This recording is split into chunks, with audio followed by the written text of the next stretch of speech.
Good evening. My name is Monica Elliott. I am co-president of the League of Women Voters here in Broward County. The program is being recorded and we will be uploading it to our League's YouTube channel. I usually have it up there by early morning the next day.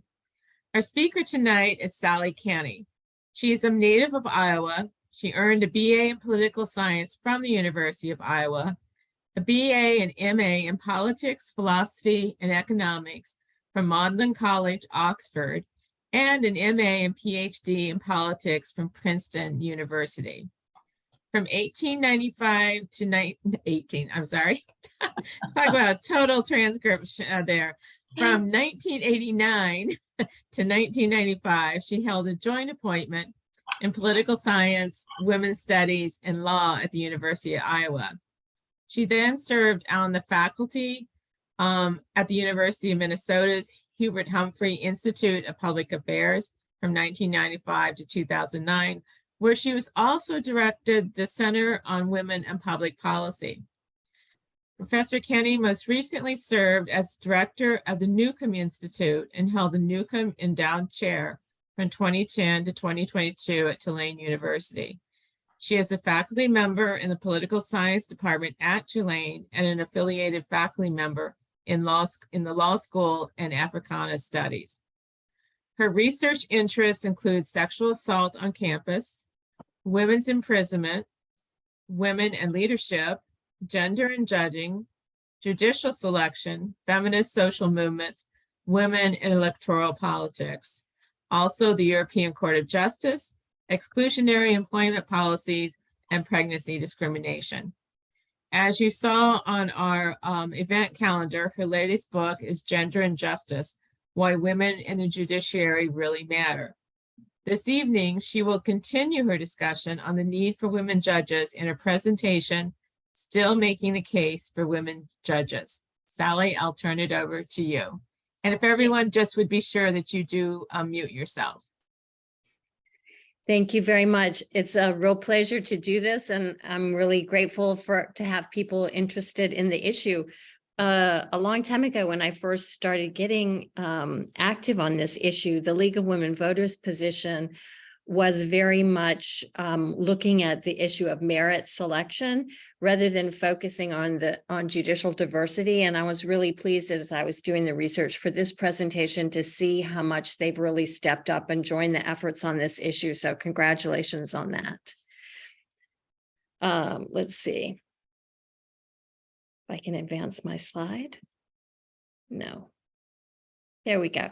So what I want to do tonight is tell you about the arguments of the book in case you're interested, and give you a quick summary, and then do what Monica asked me to do, which is to tell you what I think about how we can best make the arguments to have a more diverse and representative judiciary, and talk about some of the new research directions in the field, and talk about some of the advocacy efforts. And then for those that are interested, try to enlist your support in my new project to do profiles of women judges on Wikipedia. So as Monica mentioned, I wrote a book that had a number of different studies within it, making the case for women judges. And the goal I had when I started the book was to really sort of answer my frustration with my discipline of political science, which tended to really focus on legislative behavior and most often Congress and elections and campaigns, and not look at the judiciary as an important and co-equal branch of government, but leave that to legal academics to do. And also those people who I worked with very closely in the women's rights community on employment discrimination or advocating for women's increased political power didn't often focus on women's access to judicial power. And then I set myself the task of really developing an argument for women's equality that doesn't rest on the argument for women's difference. And in the book, what I wanted to do is show how helpful it would be to core political science concepts if, when we studied them, we actually looked at the judiciary as a site of inquiry, but also took seriously gender, which the discipline has been very slow to do. So in reality, most attributes, even if they're physical, but also if they're social, overlap between men and women. For example, we know that the tallest man may be taller than the tallest woman, but in fact, people really overlap a lot in whatever the characteristic is. Even when we find sharp sex differences, it's almost always a case of overlap. So there's basically two overlapping curves. But when we start talking about those differences, whether there's the gender gap in voting, or whether it's a commitment to ethical politics or whatever it is, as soon as we identify these slight differences, we start talking about it this way, as if there's two non-intersecting sets of characteristics. And then what we know from psychology, let me go back one step here if I can, is that as soon as we set up what those differences are, then we start to create a hierarchy of whatever those differences we notice. So I set myself in the book to try to actually attack this question of what I thought was the over-reliance of the discipline of political science of using sex as a variable rather than understanding gender as a political process. And so I looked at multiple different jurisdictions and asked different questions.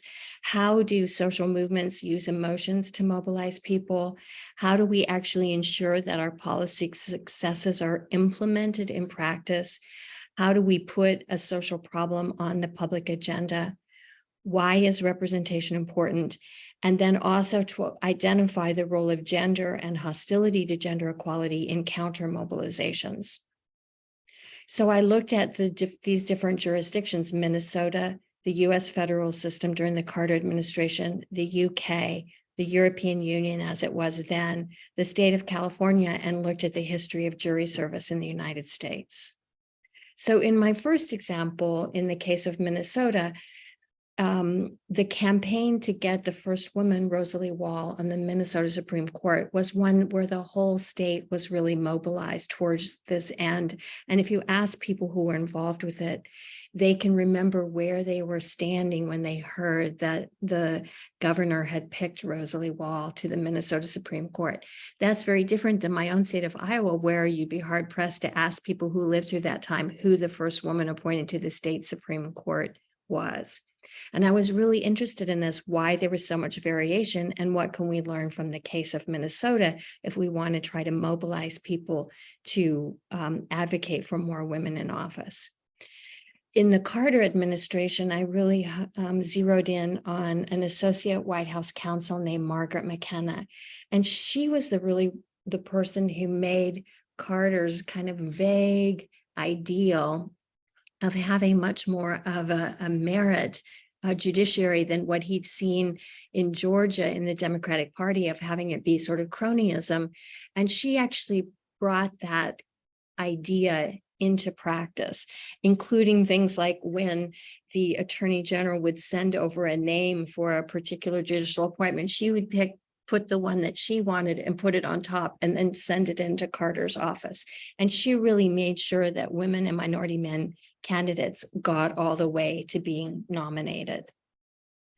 In the United Kingdom, I was really interested in why the first woman appointed to what was then called the House of Lords was so much longer after the case in the United States. Why did it take so much longer for the gender of judges to be on the political agenda in the United Kingdom than it did in the United States? And lastly, or the penultimate chapter, I looked at the European Court of Justice and studied how they actually thought about representation and which issues merited representation and which issues didn't. Why, for example, was it so vital that we have a Luxembourg member of the European Court of Justice, but not vital that any women serve? And I looked at the case in California where they had their first woman appointed to be the Chief Justice of the California Supreme Court, and she was actually thrown out of office by voters in a very nasty campaign that people really thought was all about the death penalty, but I said was actually had really strong gender markers that explained what was going on. So when we look at the case and do what Monica asked me to do, is how should we actually be talking about this issue? I draw a lot of significance from the history of women on juries. And the late Ruth Bader Ginsburg said these cases, in her view, were the most important part of her legacy, even though they didn't get talked about that much when they're talking about the cases that she litigated. If you look at women's exclusion from juries, which was one of the last constitutional sex-based classifications struck down by the Supreme Court in 1975, people who advocated for women to be included on juries, not just have the option of opting in if they wanted to be in the jury pool, which nobody does, but actually have everybody serve as part of citizens, couldn't agree on what the argument was. So some people said that women were different from men. They were more sympathetic to plaintiffs. They were more caring and soft-hearted. So if you didn't have women on the jury, then the jury didn't compose a jury of one's peers, particularly for women defendants. But it was really men who argued that they needed women more because they thought that women would be more sympathetic to them. But other people said, no, what's wrong with the exclusion from women on juries is that women are the same as men. Most importantly, they're as able as men to reason and make just decisions. Therefore, excluding them from juries is unjust and wrong, and we need to rectify that. And so feminists really said, look, we don't have to agree on what the harm is, but we can all agree that we want women on juries and we think it's bad not having them on juries. And of course, one of the most famous sort of memes from, I think I've just actually skipped. Let me go back a sec here. Yeah, here we are. So here I have a sort of meme from RBG, and she sort of famously argued, what is the right number of women to serve on juries or on the Supreme Court? And she said, well, we've had 200 years of having them all men. So let's try the next 200 years of having them be all women. And of course, when people would say that's really wrong, she would say, well, why do you think that? And why have you been so complacent about the absence of women all of this time?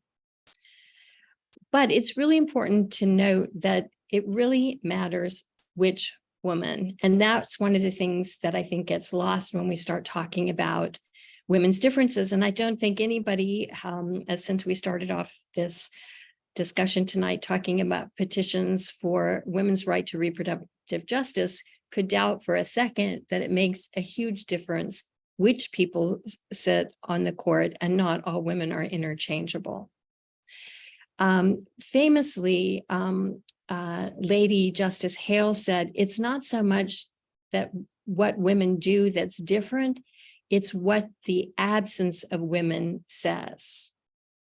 So I argue that we should make the arguments not based on difference. And if we think about it for women, like I already gave you the example of jury service, but also if we think about citizenship, we don't sort of say, oh, women have to vote differently from men in order to be citizens and have the right to vote. They have a right by virtue of being citizens, whether they exercise their right to citizenship differently than other people or not. Secondly, I think we can learn a lot by thinking about how we think about, particularly in the context of courts, geographic representativeness. So for example, on our circuit courts that are made up of multiple states, for example, the 8th Circuit in the upper Midwest, everyone gets very upset if there isn't a member from their state for consideration on the circuit court, but people don't go around talking about how Iowa judges have a different voice than Minnesota judges. We sort of say representation is a good thing, and we don't have to show that they're either different or the same in order to have them be represented. I think an argument that gets the most traction, if you look at the literature that's arguing about diversity at the moment, it's this idea about legitimacy, that it's not just important that justice be done, but that justice be seen to be done. And that if you go before a court and there isn't anyone who looks like you ever adjudicating, you have some questions about what kind of a fair shake you're going to get. I also think we should actually shift the burden of proof. So why do we have to show that there's a harm for excluding women? Surely in this day and age, we can sort of say the presumption should be that there should be equal representation at this point. And you have to explain to me why it's okay to have unequal representation. But really, one of the arguments that was the most persuasive to me as somebody who studied employment discrimination is that anybody who's in the employment sphere can tell you if there's a huge gap between what we consider to be the qualified labor pool, that is, people who are capable of serving, and those who are chosen, we start to say, hey, maybe there's something about the mechanism of selection that isn't really fair. And we need to look at those mechanisms and see if they're sorting out people according to the criteria that we want them to sort by.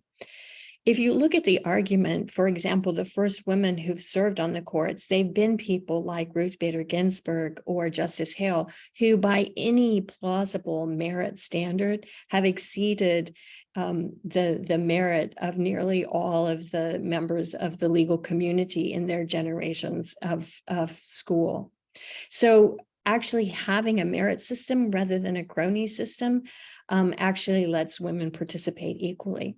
So I think too, we can take our arguments from the International Criminal Court. And when they were setting that up, they said, look, if we can't have a judge from every country in the world on this court, we're going to have to choose among only some countries to be represented at certain times. So your country has a higher chance of being represented if you put forth a woman nominee, and we're going to try to make sure that we have gender balance on the court. But the International Criminal Court said it's not just enough to make sure that there's a representation of women, given the founding principles for the International Criminal Court on various war crimes. It's also really important that we have people on the bench who are knowledgeable about gender-based violence. And we don't assume that sex is a proxy for knowledge about gender-based violence. Men can be knowledgeable about gender-based violence, and many women are not. If you take to the example of the International Tribunal for the former Yugoslavia, former Secretary of State Madeleine Albright quipped that the problem is that women do things and they don't stay done. So one of the things that people tried to do for the International Tribunal for the former Yugoslavia is to make sure that all shortlists had women candidates on it. And lastly, that's something the European Court of Human Rights has done, to say that if you're going to put forward the names, you can't give us all male lists of candidates. So those are what I think the best arguments. I would like to say that what I think Women in Gender Studies has shown over the last 30 years or more is that whenever you put a previously marginalized group at the center of analysis and start asking questions, you get a lot of interesting answers. So women started doing that, but then the questions naturally became, what sort of women? Where are the lesbians on the court? Where are the women of color on the court? Where are the Midwesterners? That sort of thing. What's going on with other groups within that subgroup? And how do we understand judicial selection once we start looking at those other groups? So after I finished the book, I started working on a lot of different kinds of stories than I had included in the book. And one of the ones that I found was the most interesting was a case of Florence Allen. She was one of the first women to ever be on a state Supreme Court in Ohio in 1922, right after suffrage. She was on the Sixth Circuit Court of Appeals, and she had 7 times where she was considered to be a Supreme Court justice, and the justices said they wouldn't have her. But when I started looking into the case, the explanation I really had, which had been hidden in the case, was that because she had a long time partnership with other women, and there was no way that she was going to be the first woman on the Supreme Court. Similarly, in my own state then of Louisiana, when it became time for the first African-American Chief Justice to take her seat, suddenly this simple seniority system didn't work quite so simply anymore. And the justices got together to say maybe it isn't her turn after all, until there was a lawsuit. So it isn't so easy just to sort of follow and take your turn if you have certain sort of intersecting forms of oppression. So we started, and the Newcomb Institute actually looking back in the whole state and looking at the case of both gender and race and representatives, and looking at how, even though the story in Louisiana was one of some progress, the progress really left behind a huge number of judicial districts that had never appointed an African American or appointed a woman to the bench. And so when I first started looking at this question of which judicial selection systems are best for women, I decided that the answer, clearly based on the evidence, was that women could do well or do poorly at any judicial selection system. And if you ask women judges, which is the best judicial selection system, they almost always will tell you the one whereby they came to be a judge. So in Louisiana, judges will say partisan election is really great. In other states, they'll say merit selection is really great. In other cases, they'll say appointment is great. And there isn't a difference in terms of which selection systems produce the most women judges, but there does seem to be evidence that it's harder for non-white judges to come to the bench via election than appointment based on the current evidence. So I started working with some of the other judges associations around the world. I worked with the Kenyan Women Judges Association, and worked with judges in Tbilisi, Georgia, and worked with judges in Egypt, all of whom have set up really sort of inspirational efforts to advance their cause within the judiciary and to start to work together within the International Association of Women Judges. So the last question I was looking on at the end of the book that I've continued to really think about is this question about how we should think about the reaction to women judges. Should we think about it as a backlash or counter mobilization? And it's the resistance to women's progress and sometimes pushing back that progress to the starting line again.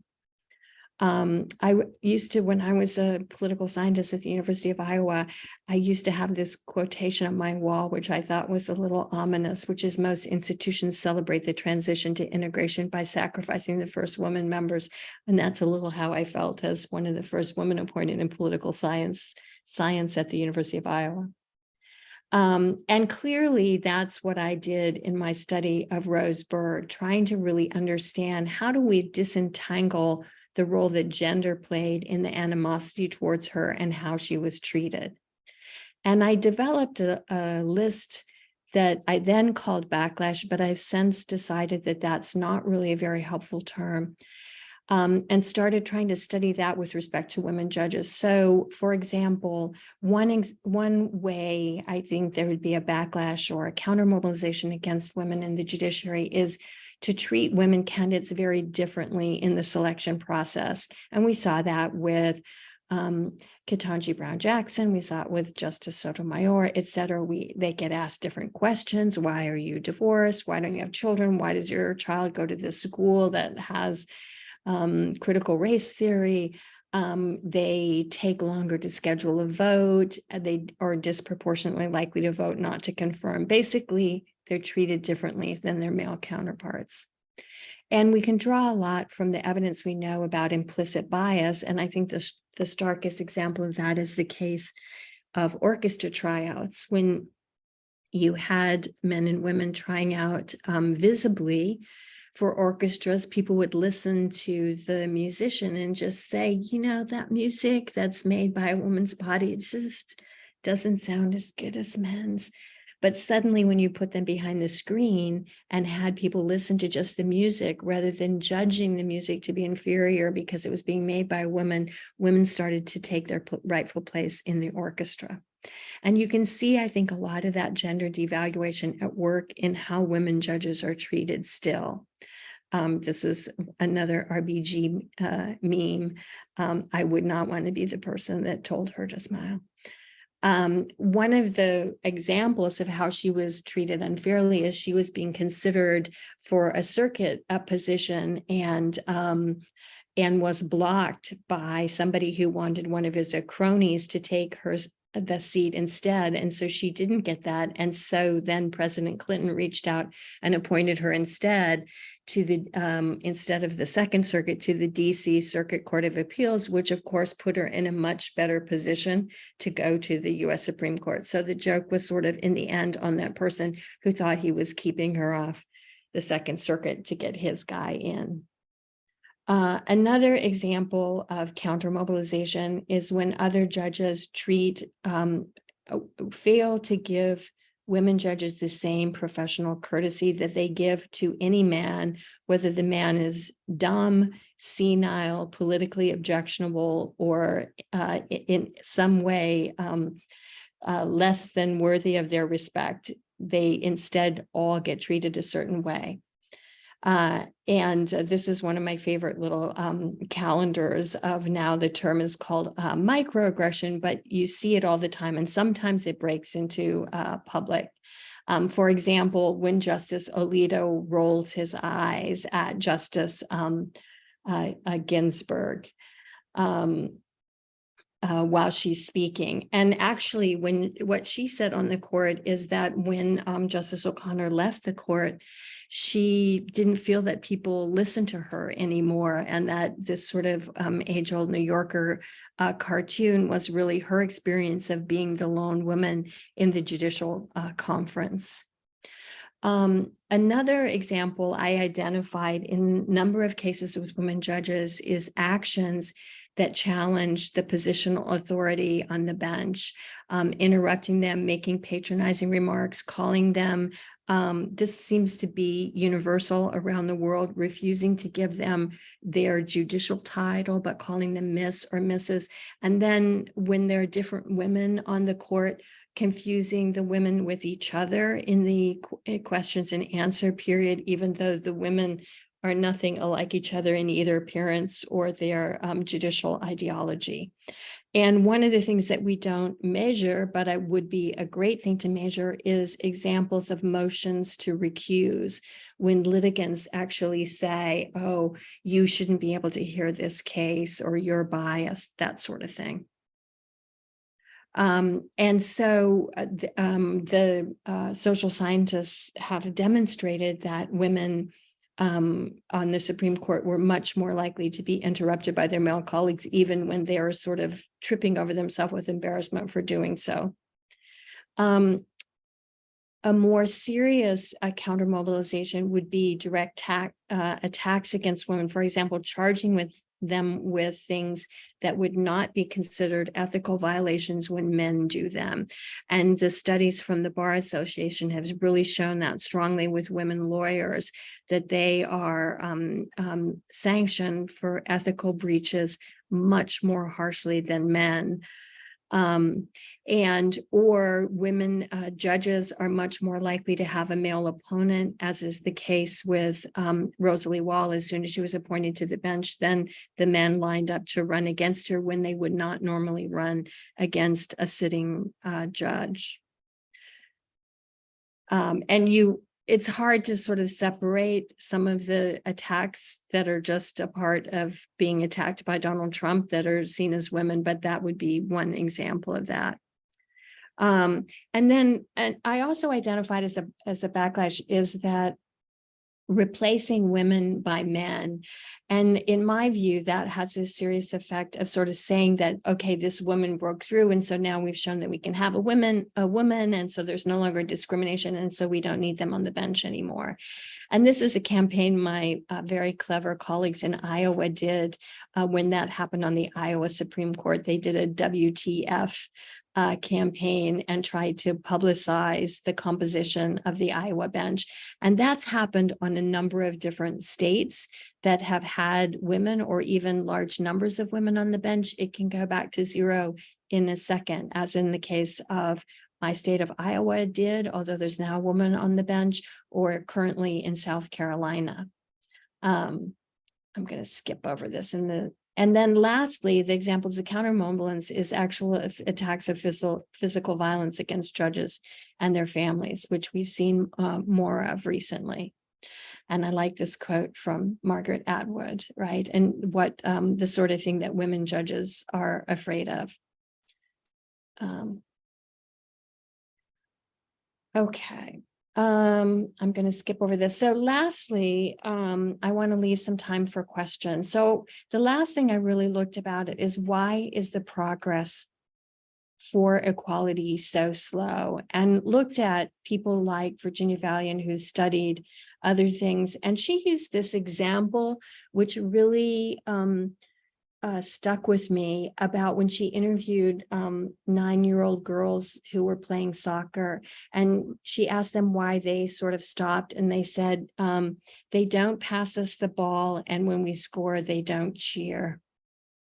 And that was really brought home most recently in Kate Zernico's wonderful book about the women scientists at MIT, Nancy Hopkins, The Exceptions. It's the kind of behavior she's talking about, with the women being edged out, given the smaller offices, not being able to use their own equipment, being paid less, having their courses taken away from them, is really the sort of thing that I'm talking about with women judges, that's sort of really corrosive and ongoing.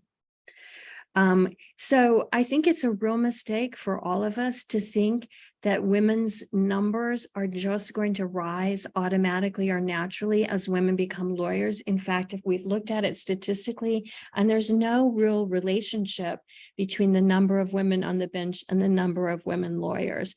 So we can be at 50% of women law graduates and women lawyers without significant increases as women on the bench.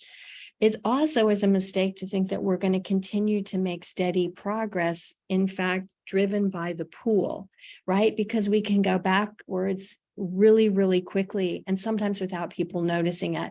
And so you can see sort of these numbers from the first, so President Carter was the first president to actually make appointing women to the bench a priority. And he ended up appointing about 15% of the federal judiciary as women, helped by the creation of a lot of new judicial points. But you can see it's gone up and down according to different presidents, and President Biden is appointing at about 75%, the highest. But in a second, it goes, it can go back to 22% or whatever under President Trump, without there being necessarily any significant outcry. So the courts and the hierarchy of the judiciary is not a pyramid. You can have a lot of women at the top without women at the bottom, and you can have a lot of women at the bottom without it necessarily trickling up to women at the top. So you need to think about action at every level and measure every level. So here's just a few of the latest statistics. You can find them all happily now online too. We have significant numbers of women at state Supreme Courts, but then, as in the case of South Carolina, it can go back to zero very, very quickly.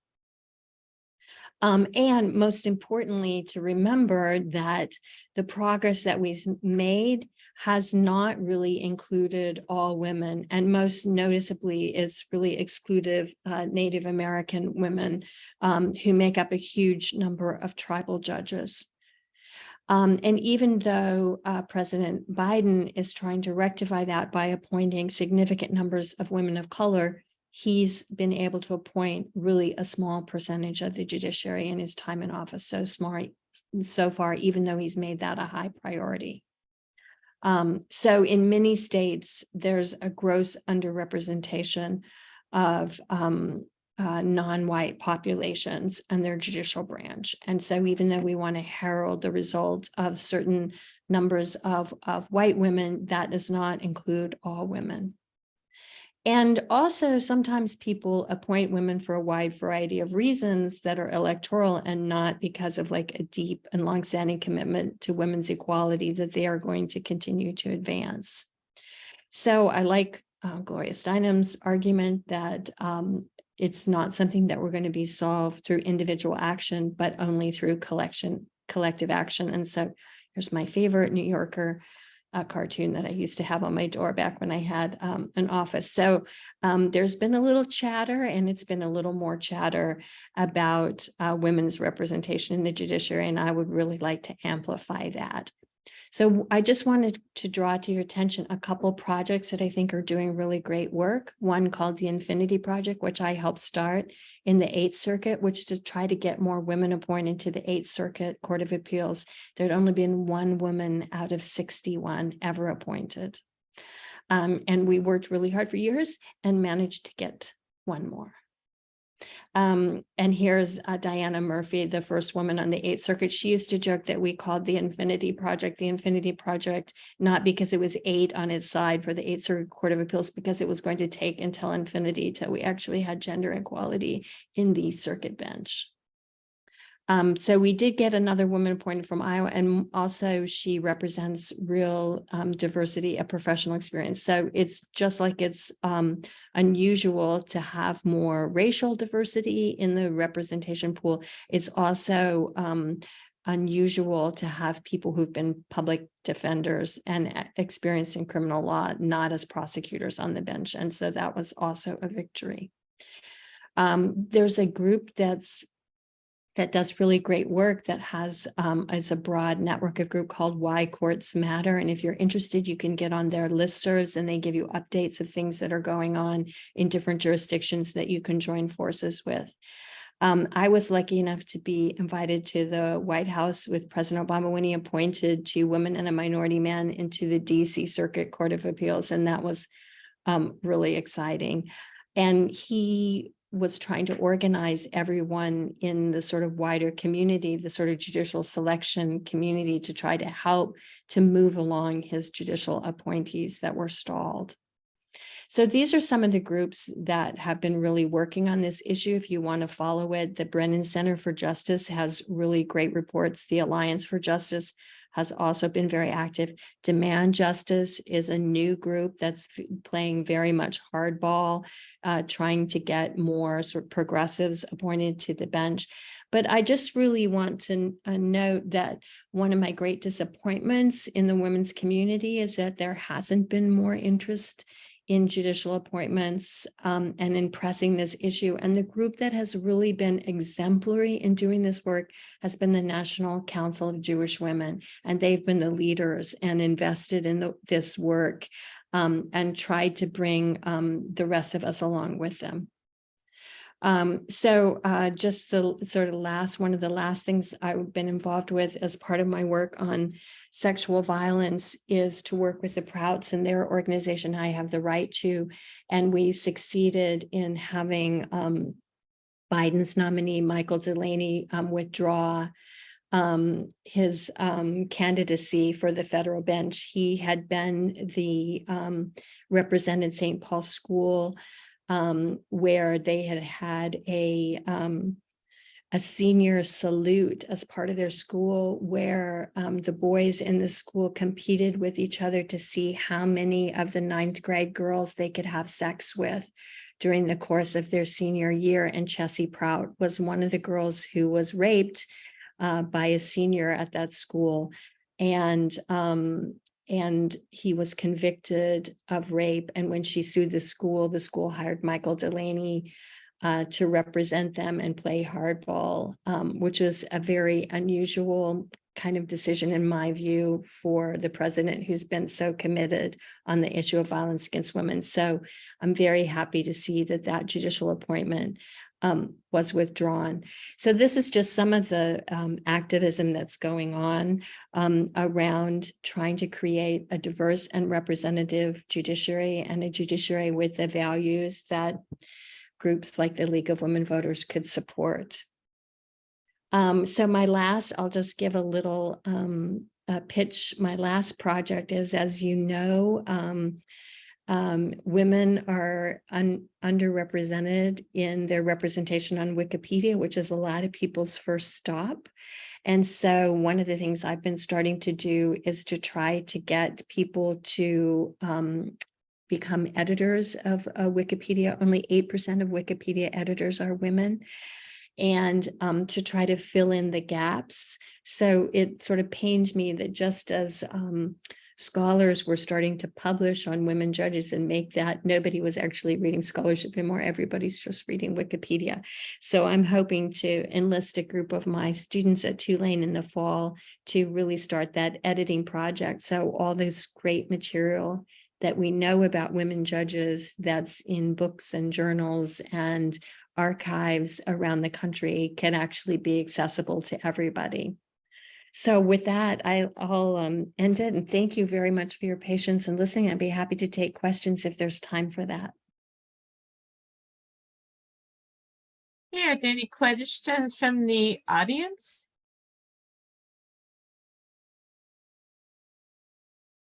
Susan, you have your hand up. I do. Oh, thank you. That was very interesting and enlightening, actually. My question is whether you think or whether you know about whether the discrimination that seems to be apparent, if you want to call it that way, or the backlash, is that a conscious effort, or is that an unconscious, and many of the men involved may not even be aware that they're doing it?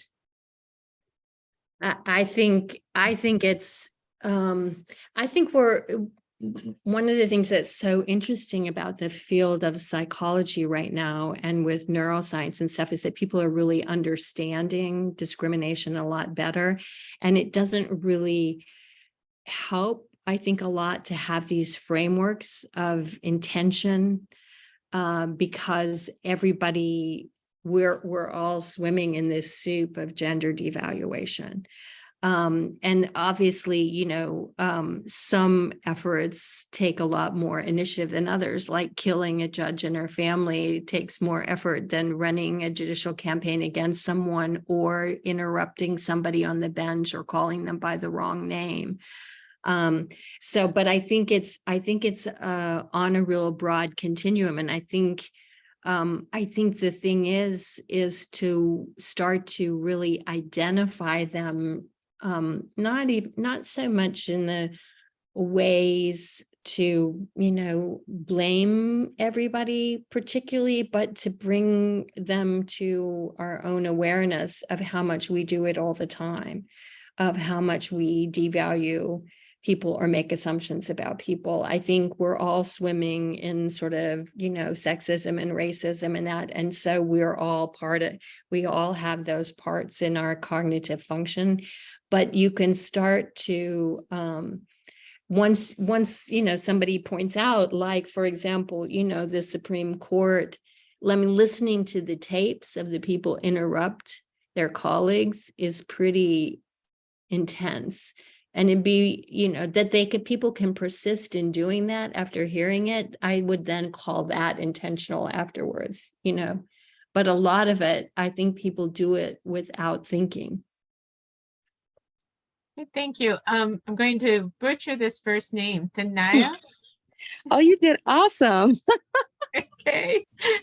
Well, thank you. It's Tanai, but you did a really great job. Good evening, everyone. I am interested in learning more about the Wikipedia editor project that you have. Could you go into more detail about that? I mean, if you want to just email me, my email is skenney@tulane.edu.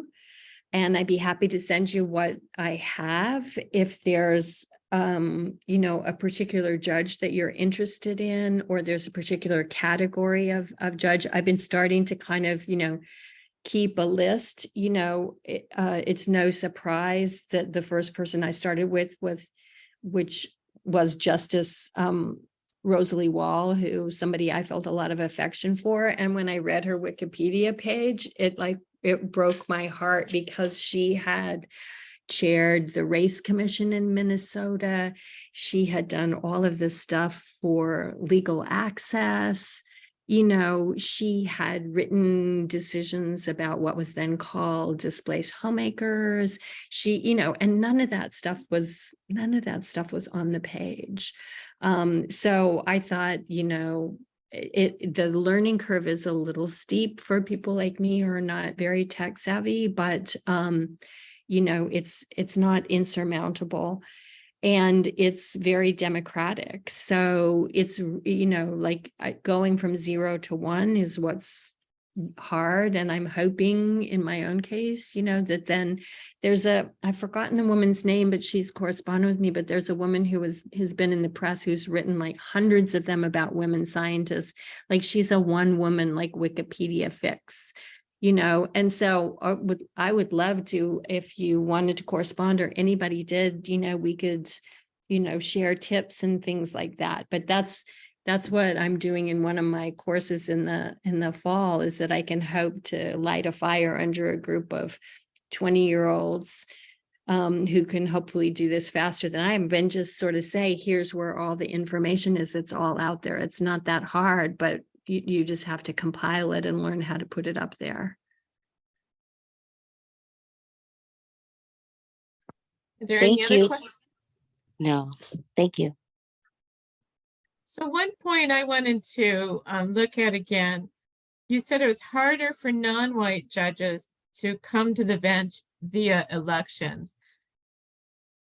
Is that just, is that including women or male judges or both? Or, are we just talking about white versus, non-white?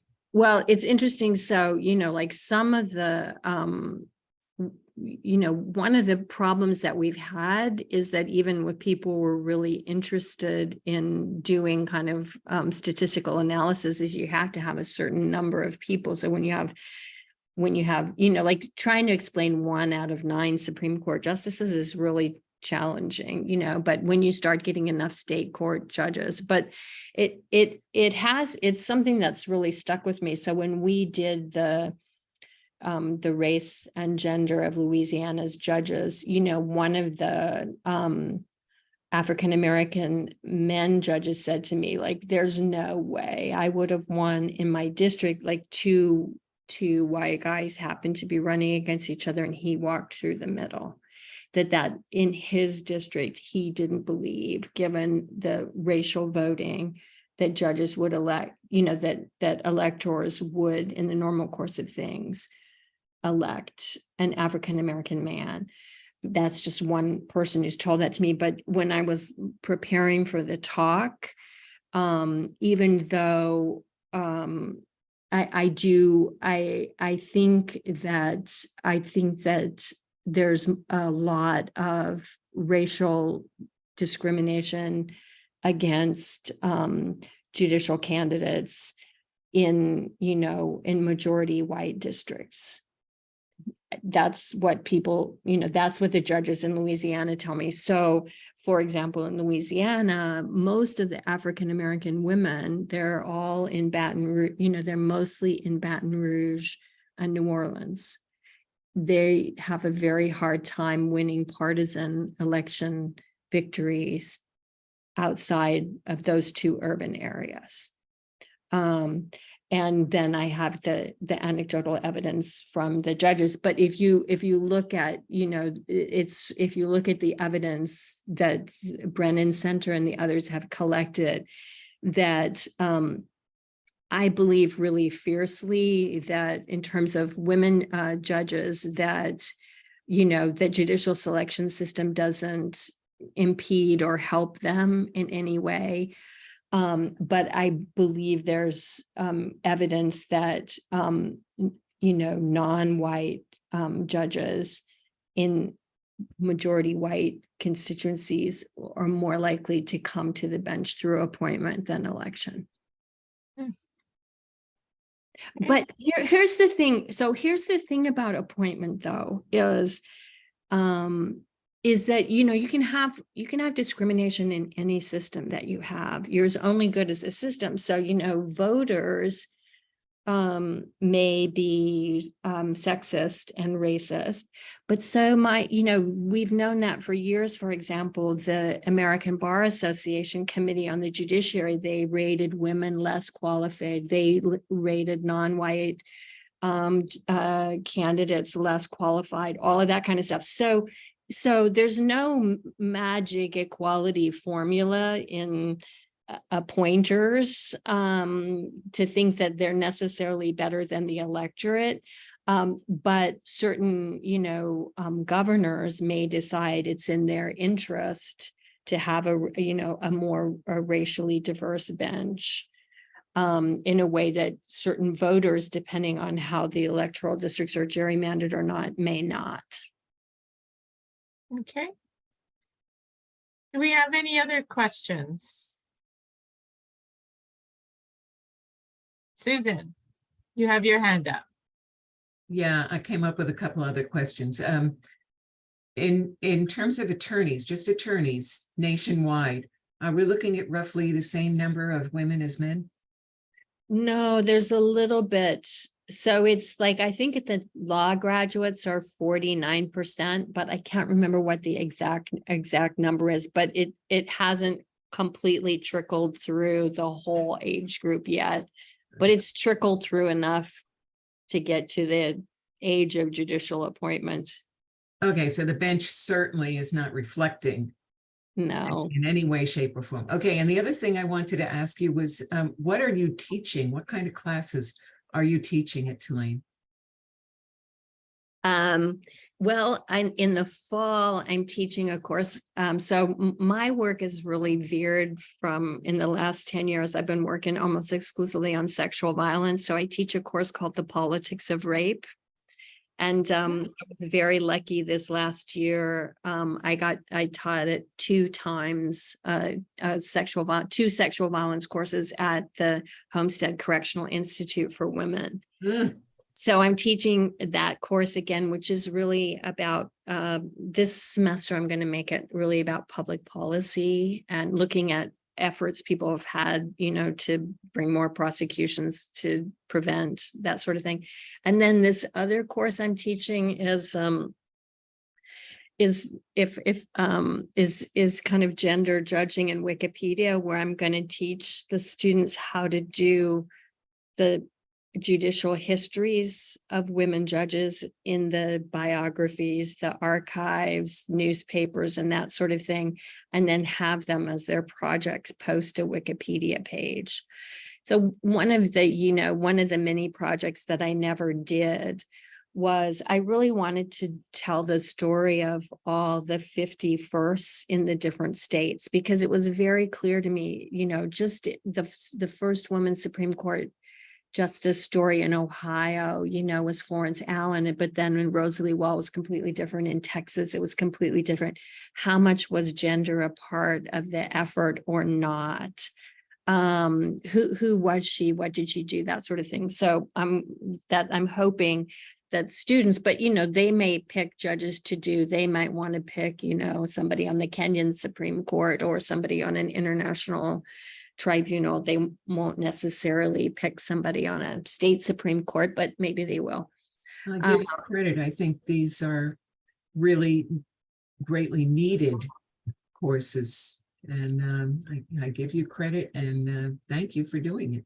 It's certainly fun. It's certainly fun and interesting. And, I feel like it's the kind of stuff that I learned how to do by myself, that nobody taught me. And I would love to pass it on, that, here's where you find the oral histories, when I first moved to Louisiana, they asked me to do oral history of the first woman. And I called her up and she goes, well, there's already been one. And I said, well, where is it? And then, it turned out that it had never actually gone through the publication process. And this woman had done this huge amount of work to do this oral history. And so I called her up and she goes, what do you mean it's not up there? And it's like, oh, it's not up there, So sometimes people, people find things that should be where they're supposed to be, but there's a great new,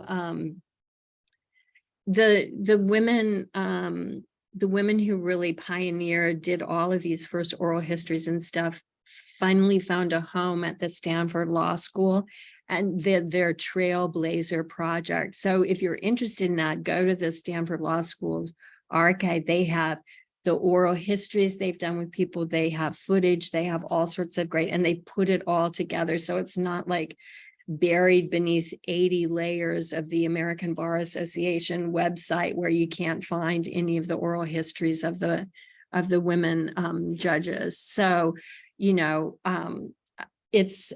think it's really fun for students to, kind of play detective and find that stuff. But a lot of the materials are there now, like the oral histories and people's papers are in archives and things like that. And so it's not that hard to find. It was amazing to me, like just preparing for this talk, how different it was, than when I started working on this stuff, where we would be like, you'd have to go figure out who was on what Supreme Court, and you couldn't just Google everything, and every, courts didn't have web pages with all their bios on that. So it was actually really hard to figure out who was where and who was first and all of that kind of stuff. So I'd love for students to do that if they're just share my passion in this. Okay, we'll finish out with one last question from Evelyn. In an ideal world, who would you choose to be judges and what qualifications?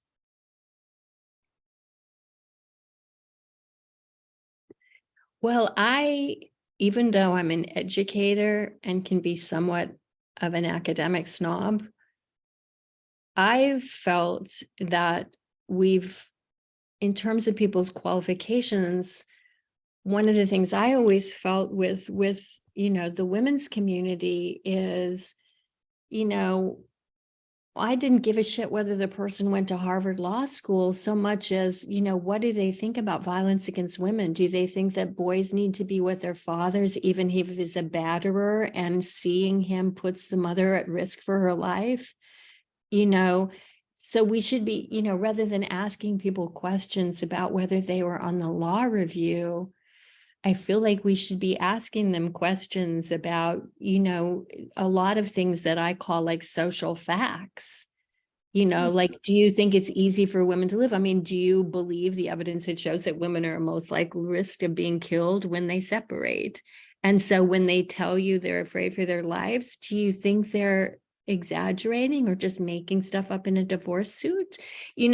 So like I feel like the groups that I worked with, on violence against women, those were the kind of questions I wanted them to ask judges, like not how many billable hours have you had in your prestigious law firm, but do you understand certain basic realities of people's lives? And so, when you're talking about merit selection, I think like recognizing certain kinds of social facts is really, really important. So the kinds of things that y'all do, like having candidate forums and asking them, do they think violence against women is a problem? Do they know how many people are killed? That would be, I think what you do there is really worthwhile. Thank you. Now we've got a question for our next candidate for us, because I Be don't think happy we to have ask that. Okay, well, thank you very much, Sally. We really appreciate it. Thank you for listening. Thank you for your kind attention. You're very welcome. Thank you. Thank you. Okay. Good night, everyone. And we do have the second Wednesday in July will be our next journal meeting. And it's going to be a legislative update Senator Pizzo has agreed to attend, and we'll try and get somebody from the House of Representatives for Florida to discuss that. We're going to look at it from a little bit different way. We all know what the bad news has been. When I went to legislative update in end of May, they were kind of going through the positive things that happened in the Florida legislature. And I think it's important that we know what those are, so we're not quite as depressed as we are normally. So anyway, good night. Thank you, everyone.